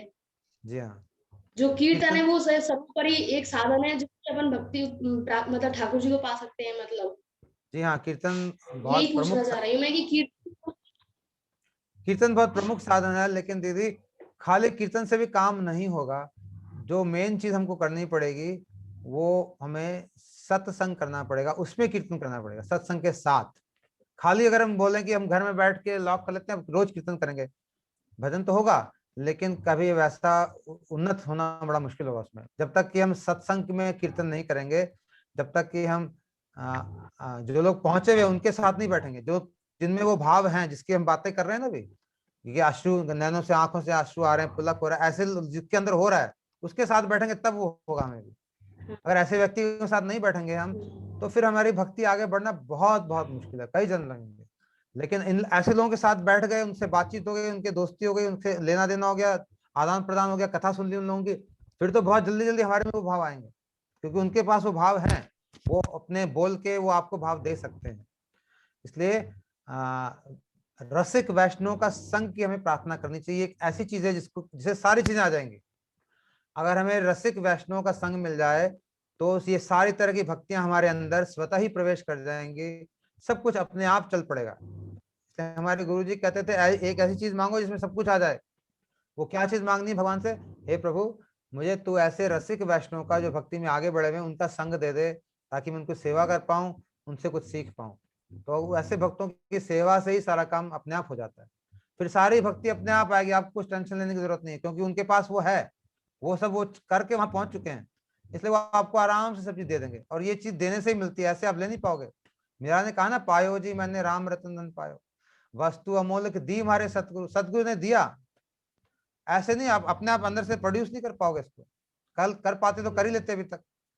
ये तो मिलेगा कहीं ना कहीं, जिसके पास होगा वो देगा, जिसका है नहीं वो क्या देगा आपको? तो वो कुछ नहीं दे पाएगा। जिसके पास जितने रुपए हैं उतने दे सकता है। अगर मैं 1000 रुपए तो मैं किसी को 500 रुपए दे सकता हूँ, 40 रुपए भी दे सकता हूँ, और मैं अगर बहुत प्रश्न हो गया तो 1000 के 1000 भी दे सकता हूँ, मेरी मर्जी है। वैसे ही जिसके पास ये भक्ति है उसको दे सकता है, लेकिन भक्ति ऐसी चीजें देने से कम नहीं होती। मेरे 1000 रुपए मैंने आपको दे दिए तो मेरे 1000 रुपए कम हो जाएंगे, जीरो हो जाएगा मेरे पास, आपके पास 1000 हो जाएंगे। लेकिन भक्ति का ऐसा नहीं, भक्ति के मेरे पास 1000 भक्ति मैंने आपको दे दी, मेरी भी उतनी रहेगी, आपकी भी उतनी रहेगी, और बल्कि बढ़ेगी दोनों की। तो इसलिए प्रभु जी, वैष्णव जन का जैसे संग अपन करते हैं, तो कई बार क्या होता है, जैसे सत्संग के माध्यम से कोई भी गुप्त चरित्र या कोई रहस्य होता है ना, वो उसको नहीं बताते। क्या आपने बोला बोला आपने? नहीं पड़ती, जैसे कोई गुप्त रहस्य होता है, कोई ठाकुर जी के कोई गुप्त चरित्र होते हैं, उसके सत्संग के बारे में कभी वो मतलब शेयर नहीं करते। हाँ, ये बात ठीक है, क्योंकि हर चीज को हर लोग सुनने के अधिकारी नहीं होते। वो वैष्णव लोग जो हैं आपके अधिकार के हिसाब से आपको चीज बताते हैं, वही आपके काम की भी चीज है। जैसे कि एक क्लास 2 का बच्चा है और आपने भी M.Com कर रखी है, आपको तो बहुत सारी चीजें पता है, बट क्लास 2 के बच्चे को क्या आप सब बताओगे? वो बताओगे तो उसका दिमाग घूम जाएगा, क्या सीखेगा वो? अभी जो उनको बात पता सुन चल रहे, जाता है, उनको पता चल जाता है कि हमारा क्या लेवल है, वो उसके अकॉर्डिंग ही हाँ, हमें वैष्णव बताएंगे। वैष्णव आपके लेवल को समझ जाते हैं, और फिर आपको उसी हिसाब से क्लास 2 के बच्चों को हम बताएंगे सेंटेंस कैसे बनाना है। बेटा, ये दो शब्द जोड़ के सेंटेंस बनाओ, इससे इसका मतलब निकलेगा, 2+2 करके 4 निकालो। वो जब करेगा तब वहां से बड़े बड़े इक्वेशन भी सॉल्व करेगा एक दिन। जब उसका स्टेज आएगी तो वो क्वाड्रेटिक इक्वेशन भी सॉल्व करना सीख जाएगा, क्योंकि पहले उसको ये सीखना जरूरी है। लेकिन उसी समय आपको बताओगे बेटा क्वाड्रेटिक इक्वेशन ऐसे होते, तो बोलेगा भागो यार, मुझे कुछ समझ नहीं आ रहा है। वैसे जो अभी हम आज बात हमने करी, ये भी हमारे लेवल की बहुत ऊपर की बातें हैं, लेकिन हम तो बात इसलिए करें कि हमें कुछ पता चले कि ऐसी चीज भी होती हैं, हमारे मन में कुछ लोभ उत्पन्न हो उसके लिए। अदरवाइज तो हम तो, मैंने कहा ना, दूसरे तीसरे श्लोक में अटके हुए हैं, हम तो अभी नरम ही नहीं हुए, हम तो अभी कुछ फॉलो नहीं कर रहे। लेकिन हमें ये खाली हमें इन्फॉर्मेशन के लिए, अभी खाली इन्फॉर्मेशन, इससे हमें पता चले कि ऐसी चीजें होती हैं, ये स्टेजेस आती हैं, तो उसकी झलक मिल रही है खाली, उसकी भी गहराई से हम नहीं कर रहे इसको भी। इसलिए वैष्णव लोगों के संग में जाओगे तो कल्याण होगा ही होगा, जितना बताएंगे उसी से कल्याण होगा। अगर आपकी आगे सुनने की आपका अधिकार बनेगा तो आगे भी बताएंगे, ऐसी बात नहीं बताएंगे। वैष्णव लोग छुपाते नहीं है कोई चीज, लेकिन उसी को बताते हैं जिससे उसका फायदा हो। अगर मैं आपको ऐसी चीज बता दूं उससे आपका फायदा ना हो, क्या फायदा उस चीज को बताने का? खाली मेरा, उसको तो खाली मेरा अहंकार बढ़ेगा, मेरे को सब चीज पता है, देखो तुम्हें नहीं पता। तो ऐसा नहीं बताते वैष्णव लोग, वही बताते हैं जिससे कि किसी का कल्याण हो, उसके जीवन में उसका कुछ आगे बढ़े हो, और बाकी चीजें वो अपने पास छुपा के रखते हैं। बात ठीक है आपकी, लेकिन जब आप उसके सुनने के लायक हो तो फिर वो भी सुनाएंगे, फिर आपको सारी चीजें बता देंगे, क्योंकि आप उसके लायक हो गए हो। तो धीरे धीरे हमको लायक बनना पड़ता है, धीरे धीरे अपने अधिकार को बढ़ाना पड़ता है। ठीक है दीदी, आपकी रोटी जल ना जाए कहीं पीछे से। एक बहुत अच्छी भक्त है हमारी ये श्यामा जी, और इतना काम करते करते डेली अटेंड करती हैं, और अच्छी मतलब बात घर है, बहुत परिवार को अद्भुत। भी देख रही हैं। बहुत ही अच्छी भक्त है ये, और काफी आगे है ये मुझे लगता है भक्ति श्यामा में। जी को देख के मुझे हमारी गोपियों की याद आती है, ब्रज में गोपियां भी बिल्कुल। ऐसी करती थी। वो खाना रोटी बनाती थी तो गोविंद दामोदर माधवेती भगवान को याद करती थी, वो दही बिलोती थी तो भगवान को याद करती थी, वो बच्चों को सुलाती थी तो भगवान को याद करती थी। हमारे गुरुजी इसके बारे में बहुत सुंदर कथा कहते थे और गाते भी थे, गोविंद दामोदर माधव, ये ऐसे सोचती रहती थी। तो जो भी कुछ हम कार्य करें घर में, करते करते भगवान को स्मरण रखें। इसलिए जब कीर्तन का समय होता है तब मैं जबरदस्ती, मेरा यही मन करता है कि जो रस है ना वो इसमें घुल जाए और सबकी बुद्धि सही हो जाए। हाँ, बिल्कुल, बहुत बहुत बढ़िया। ये बड़ी अच्छी बात की श्यामा जी ने, आप सबको भी इस बात को ध्यान देना चाहिए। जिस भाव के साथ हम प्रसाद बनाते हैं, खाना बनाते हैं, वो उसके अंदर जाता है खाने में, और फिर जो लोग उसको पाते हैं उसके अंदर भी वो भाव आते हैं। अगर आप गुस्से में खाना बनाओगे तो फिर जो खाएगा उसमें गुस्सा आएगा। अगर आप भगवान के प्रेम में डूब के खाना बनाओगे तो प्रेम आएगा। और खाना हमें हमेशा ठाकुर जी के लिए बनाना चाहिए, अपने लिए नहीं बनाना चाहिए। घर में हमारे ठाकुर जी हो, किसी के गोपाल जी हो तो गोपाल जी को भोग लगाओ, किसी बार राधा कृष्ण उनको लगाओ, किसी बार कुछ भी नहीं है तो फोटो रख लो एक, वहां पे भोग लगा दो, चल जाता है। फोटो भी नहीं है तो वैसे भी भोग लगा सकते हैं, मन से भी लगा सकते हैं, लेकिन एक फोटो रखनी चाहिए कम से कम, मिनिमम। नहीं तो फोटो नहीं तो ठाकुर जी या उनको बड़े प्रेम से भोग लगाओ। एक भोग लगाने मात्र से ही सारी भक्ति हो जाती है, हमारे गुरु जी कहते थे। क्योंकि जब हम भोग लगाते हैं तो जो उसके लिए जो आपके हस्बैंड काम करते हैं, पैसा कमाते हैं, उससे ये खाना आता है। जब ये पैसा भी भगवान की सेवा में लग गया, आप मार्केट से आके सब्जी लाते हो वो भी सेवा में लगी, क्योंकि भगवान के लिए भोग बन रहा है। आप मेहनत करके बनाते हो वो भी सेवा में, भगवान की सेवा हो गई। फिर उसको प्रसाद को पाते हैं, उससे सबका कल्याण हो जाता है। मतलब प्रसाद में इतनी शक्ति होती है, सबको विश्वास नहीं होता, लेकिन जिस प्रसाद से ही आदमी का चित्त बदल जाता है। भगवान को अर्पण करके अगर हम पाएंगे प्रसाद, तो ये व्यक्ति का पूरा उसकी मन मानसिकता बदल जाती है टोटल। और अपने लिए बनाएंगे तो फिर वैसे ही भोग दृष्टि से आप पाओगे। इसलिए भोग स्वामी सिर्फ ठाकुर जी के लिए। स्वामी जी ने यही तो किया था, फॉरेन में जाके प्रसाद ही खिलाते गए वो। हाँ, जिसको के प्रभुपाद जी, उन्होंने सबको प्रसाद फ्री बांटा, और प्रसाद खाते खाते लोगों की बुद्धि बदल गई। तो ये हरे प्रसाद प्रभु, सभी लोग अपने अपने घरों में भोग लगा के अवश्य ठाकुर जी को भोग लगाएं, फिर पाएं। इससे एक बहुत बात बहुत लाभ है। एक बात और पूछनी है। जब ठाकुर जी का भोग लगाते हैं तो मेरे ख्याल से गोपाल मंत्र का मन ही मन उच्चारण करते हैं। तो वो गोपाल मंत्र क्या है वो मुझे मालूम नहीं है। या भोजन कराने की जो मंत्र है वो मुझे पता नहीं है, तो मैं वो जानना चाहती हूँ।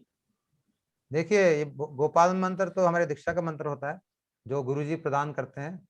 उसको हम लोग ऐसे पब्लिकली नहीं बोलते हैं, क्योंकि वो मंत्र होता है। लेकिन अगर आपको इच्छा है सब जानने की, भोग कैसे लगाते हैं, क्या मंत्र बोलते हैं, और अगर और किसी श्रोताओं को भी ऐसी इच्छा है, तो इसके लिए हमारे गुरुजी ने एक ग्रंथ लिखा है, उसका नाम है अर्चन दीपिका। मैं यहाँ पे मैसेज में डाल देता हूँ, अर्चन दीपिका।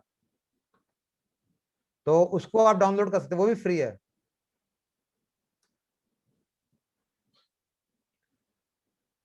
अर्चन दीपिका हमारी सेम वेबसाइट पे purebhakti.com पे जाके इसको आप डाउनलोड कर सकते हैं।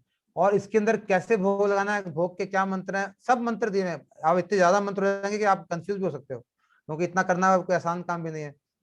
लेकिन आपको अगर सिर्फ भोग के मंत्र चाहिए तो वो ले सकते हो। और अगर आपको कोई मंत्र नहीं आते, हमारे गुरु जी कहते कोई भी प्रॉब्लम नहीं है, आपको मन में भाव रखो खाली, ये ठाकुर जी आइए, बैठिए, आसन पे बैठिए, आपके हाथ धुलाते हैं हम, आपके चरण धोते हैं हम, जैसे कि किसी आप मेहमान को बिठाते हो घर पे, वैसे ही बिठाना है। तो आपके घर में क्या करोगे, बोलो पहले बोलोगे भैया हाथ मुंह धो लो, या स्नान, कहीं दूर से आया तो स्नान कराते हैं उसको, स्नान कर लो, अच्छे से फ्रेश हो जाओ, एकदम हो गया। उसके बाद हाथ साबुन से धुलाते हैं हम, उसका बोलते हैं बैठ जाओ, यहाँ पे आसन दे देते हैं उसको बैठने के लिए, या डाइनिंग टेबल आजकल देते हैं, डाइनिंग टेबल बिठाते हैं। फिर हम एक एक करके उनको लाके पकवान देते हैं सामने, अब आप उसको पाओ आराम से। फिर जल देते हैं, पानी देते हैं। इसी चीज को संस्कृत में बोल देते हैं, और क्या, इदम आचमनीयम, ऐसे करके वो संस्कृत में आचमन कराते हैं। फिर उनको खाना, एक एक खाने का नाम देकर उनको ऑफर करते हैं ठाकुर जी को। तो अगर कोई भी मंत्र नहीं आते तो कोई भी प्रॉब्लम नहीं है, ठाकुर जी सिर्फ भाव ग्रहण करते हैं, भावग्राही जनार्दन। आप भाव से भोग लगा दो, ठाकुर जी आप पाइए, इतना बोल दो ठाकुर जी आप ये मेरा मैंने प्रसाद भोग बनाया आपके लिए, इसको आप पाइए आराम से, और पर्दा लगा के घंटी बजा तो हो गया काम। तुलसी, लेकिन तुलसी अवश्य डालना, अगर तुलसी नहीं डालेंगे तो भोग नहीं लगेगा। तुलसी के पत्र अवश्य उसमें डालें, और पर्दा लगा के घंटी बजा के उनको बोल दें, प्लेन भाषा में बोल दें, ठाकुर जी प्रसाद पाओ आराम से, बड़ा अच्छा बना है, खूब स्वाद ले लेके खाओ, और राधा रानी को भी खिलाओ, दोनों आराम से खाओ। फिर जब खाओ अब आप पानी पियो, पानी पी लिया, अब आप हाथ धो लो, अब आप चरण धो लो, अब आप हाथ पोंछ लो, टॉवल दे दो उनको पोंछने के लिए, ऐसे भाव से दे दो। और उसके बाद उस प्रसाद को लाके आप लोग पालो कि ये भावना करके कि ठाकुर जी ने इसको पाया है। बुक का लिंक बुक का लिंक आप हम बाद में ग्रुप में भेज देंगे। इसमें भी शेयर करा है, नौना दीदी कैनेडा से शेयर कर रही हैं बुक का लिंक इन्होंने। अच्छा, मैं तो पूछ रही हूँ। अच्छा, चैट पे नहीं, इन्होंने अभी जस्ट शेयर ओके करा है। हाँ, तो ये किताब का लिंक है, जो लोग चाहते हैं इस पे क्लिक कर रहे हैं तो ये अर्शन दीपिका अपने आप ही आपको मिल जाएगी इसमें क्लिक करने से ही, और इसको कॉपी करके पेस्ट कर सकते हैं जहाँ पे चाहें तो अपने ब्राउजर में। तो ये अर्शन दीपिका आप डाउनलोड कर सकते हैं, इसके अंदर सारे मंत्र दिए हुए हैं। इस लिंक को कॉपी करके अपने व्हाट्सएप पे डाल सकते हैं पहले, फिर आप अपने हिसाब से जब भी आप इसको यूज करें। इसमें यह भी है कि आरती कैसे करनी है, कितनी बार दिया घुमाना है, कितनी बार अगरबत्ती घुमानी है, शंख कैसे घुमाना है, मोरपंख कैसे घुमाना है, बहुत विस्तृत है। हो सकता है कि शुरू में आपके लिए थोड़ा सा ओवरवेलमिंग हो जाए कि अरे इतना सारा कैसे करेंगे, उसकी चिंता ना करें बिल्कुल भी, जितना होता है उतना ही करें। मैं ये नहीं चाहता कि सब लोग एकदम से मतलब ये सब कर पाएंगे, और मैं एक्सपेक्ट भी नहीं करता, लेकिन हाँ धीरे धीरे मन में भाव अवश्य हो, जितना आपका भाव हो उतना उतना आप धीरे धीरे धीरे धीरे करते रहें, और फिर धीरे धीरे वो भाव भी बढ़ेगा, आपके करने की वो मात्रा भी बढ़ जाएगी, अपने आप सब चीजें होंगी। इसको नेचुरल रूप में होने दें, इसको आर्टिफिशियली मत करें, कोई परिवार में ज्यादा फ्रिक्शन पैदा ना करें। अरे कोई हस्बैंड नहीं कर रहा, वाइफ करे जा रही है तो हस्बैंड को बोलेगा अरे क्या हो गया इसको, पागल हो गई है, ऐसा ना करें। एकदम आहिस्ता से नेचुरल रूप में चलें, हस्बैंड को भी थोड़ा थोड़ा करने दें, आप भी करें, कम करें लेकिन साथ साथ करें, वो ज्यादा अच्छा है मेरे ख्याल से, और धीरे धीरे धीरे इसमें प्रोग्रेस होगा। और नहीं भी कर पा रहे हैं तो भाव है तो वही बहुत बड़ी बात है। अगर हम भाव रख रहे हैं और कुछ थोड़ा बहुत कर पा रहे हैं तो मेरे ख्याल से उतना भी धीरे धीरे हम ग्रेजुअली बढ़ जाएं, क्योंकि हम और किसी को कुछ पूछना या बोलना है तो बोल सकते हैं। तो प्रभु जी काफी लंबा हो गया, शायद आपका भी फिर दूसरा प्रोग्राम का भी टाइम हो रहा है, तो मेरे ख्याल से अभी भी कोई किसी के सवाल हैं तो आप पूछ सकते हैं। तो आज प्रभु जी ने हमें बहुत, आप लोग बीच में बोल दीजिएगा अगर किसी को पूछना है तो मेनली हम लोगों ने पहले बात करी सकाम और निष्काम भक्ति के बारे में। मैं सारा कुछ नहीं बोलूंगी क्योंकि समय ऑलरेडी हो चुका है, तो बस मेन चीजें जो मुझे लगी हैं, तो किस तरह से इन्होंने बताया कि जो निष्काम भक्ति है वही उत्तमा भक्ति है। निष्काम भक्ति ही, उसी की ही हमें प्रार्थना करनी चाहिए और उसी को पाने की हमें कोशिश करनी चाहिए। और साधन भाव और प्रेमा भक्ति इन्होंने 3 तरह के बताए। तो प्रेमा भक्ति तो हम बहुत दूर है हमसे। म्यूट कर लीजिए उषा जी, किसका माइक ऑन हो गया। फिर मेनली इन्होंने जो अभी अपना जो श्लोक है उसके बारे में, किस तरह से नैनों से अश्रुधारा बहने लगेगी और बाहरी लक्षण जो हमारे सिम्टम्स होंगे वो हम वहां तक पहुंच पाएंगे, पता नहीं कब पहुंच पाएंगे। बदन जो है हमारा आनंद से भर जाएगा, गला भर जाएगा, रोंगटे खड़े हो जाएंगे, कई तरह के भाव हमें नजर आएंगे। तो मेनली हम लोग जो है, इन्होंने जो हमें बताया कि जो हमारा संबंध है, संबंध हमें किस तरीके से भगवान से जोड़ना है, जो पहले से ही बना हुआ था पर हम लोगों को वो संबंध याद नहीं था। तो हम किसी वैष्णव की कृपा से या किसी गुरु वैष्णव की शरण में अगर हम जाएंगे, वो हमें भगवान से हमारा जो संबंध पहले से चला आ रहा है उसको याद दिलाएंगे और उस संबंध को वापस स्थापित करने में हमारी मदद करेंगे। तो फिर इन्होंने 5 तरीके से हमें बताया संबंध: शांत संबंध, दास्य संबंध, साथ्य संबंध, वात्सल्य संबंध, और दूसरा जो सबसे सुप्रीम वाला था संबंध जो इन्होंने, कौन सा वाला? मधुर संबंध। मधुर संबंध। तो उसमें सारी रस भी कह सकते हैं, रस, मधुर रस या रस मतलब टेस्ट। मधुर रस में सारे रस आ गए, वो सुप्रीम संबंध है जिसमें कि शांत भी आ गया, दास्य भी आ गया, साख्य भी, वात्सल्य भी, सारे संबंध आ गए। और फिर इन्होंने जो बहुत इंपॉर्टेंट बात बताई, जो मधुर संबंध बाद में जो बताया है कि जो रानियां और गोपियों का है, रानियों का है स्वकीय भाव और गोपियों का परकीय भाव। तो हमको सबको गोपियों का जो भाव है, परकीय भाव, उस तक ही पहुंचने की कोशिश करनी है, जो कि बहुत मुश्किल है। और हम लोग ने कुछ थोड़ी सी छोटी सी शुरुआत करी है और हम शायद धीरे धीरे वहां पहुंचने की पूरी कोशिश करेंगे। तो यही वाला भाव सबसे सुप्रीम है, जिसमें कि शांत, दास्य, सख्य, वात्सल्य सारे भाव आ जाते हैं। तो और मधुर भाव में भी जो परकीय भाव है, गोपियों वाला भाव, वही भाव पे हमें पहुंचने की कोशिश करनी है। तो हम लोग पूरी तरह से कोशिश करेंगे। और फिर इन्होंने जो किताबों के बारे में बात करी है, तो ये हम लोग डाउनलोड कर सकते हैं, हार्ड कॉपी भी ऑनलाइन मंगा सकते हैं, और लिंक जो शेयर कर रहा है उसमें भी हम लोग जाके अपनी डाउनलोड कर सकते हैं। तो ये सारी चीजें हमने, बहुत सारी और बातें, बहुत अच्छी अच्छी बातें इन्होंने बताई आज, पर अभी समय बहुत ज्यादा हो जाएगा और प्रभु जी को भी लेट हो जाएगा। तो प्रभु जी, आप अपने काफी व्यस्त शेड्यूल से, जो आपका जो दिनचर्या चल रही है उसमें से समय निकाल के आपने हमें इतनी सारी बातें बताई, और लास्ट में गुरु जी की किताब से भी कई सारे जो श्लोक, जो भक्ति विनोद ठाकुर जी ने जो पोएम्स, कविताएं लिखी हैं चैतन्य महाप्रभु के हर एक श्लोक के ऊपर, वो भी आपने पढ़ के सुनाई बहुत अच्छी से। तो हमें हो सकता है बहुत सारी चीजें तो हम लोग को ऊपर से भी गई हूँ, पर कोई बात नहीं, हमारे कानों के द्वारा कहीं ना कहीं तो टिकेंगी, हो सकता है वो। तो बहुत अच्छा लगा सुन के हम लोगों को। और ऐसे ही आप बाकी के जो 2-3 श्लोक रह रहे हैं वो भी हमें इस तरह से सुनाएं, और हम कोशिश करेंगे कि ये सारे श्लोक हम याद करें। और आपका बहुत बहुत धन्यवाद हमारे साथ जुड़ने के लिए प्रभु जी। और मैं आपको भी बताना चाहूंगी और बाकी सबको भी बताना चाहूंगी कि कल हम लोगों का विशेष कार्यक्रम है, कल फिर से। और कल हमारे साथ श्रीपाद सुंदर गोपाल जी प्रभु जी, जो यहाँ जयपुर से ही हैं, वो जुड़ेंगे, और वो गुरु पूर्णिमा के बारे में कल विशेष कार्यक्रम है, और आज से भी रिलेटेड है। जैसा कि अभी प्रभु जी ने बताया कि वैष्णव संघ, हम अकेले संकीर्तन नहीं कर सकते। श्यामा दीदी ने पूछा भी था, अकेले हम संकीर्तन कर रहे हैं, मतलब कीर्तन कर रहे हैं, उसकी बजाय हम संकीर्तन करें, मिलकर करें, किसी के अनुगत्य में रहकर करें। तो यही इन सभी चीजों के बारे में कल हम और विस्तार से सुनेंगे। सुंदर गोपाल प्रभु जी हमारे साथ रहेंगे और वो गुरु पूर्णिमा के ऊपर हमें कुछ चीजें बताएंगे, कुछ बातें विशेष हमें बताएंगे। तो आप लोग कल भी जरूर आइएगा सुबह 10:30 बजे। समय का विशेष ख्याल रखिएगा। सुबह 10:30 बजे से श्रीपाद सुंदर गोपाल जी प्रभु जी का कार्यक्रम है। तो प्रभु जी आपका बहुत बहुत धन्यवाद हमारे साथ जुड़ने के लिए, और आप सभी भक्तों का भी बहुत बहुत धन्यवाद। तो हम कार्यक्रम को यहीं विराम देते हैं। किसी को कुछ पूछना तो नहीं है ना? हम कार्यक्रम को यहीं विराम देते हैं। सभी गुरुवर्गों की जय, समागत भक्त वृंद की जय, अजय कृष्णदास प्रभु जी की जय, श्री गौर प्रेमानंदे हरि हरि बोल। हरि श्री हरि बोल। गौर प्रेमानंदे हरि हरि बोल। हरि हरि बोल।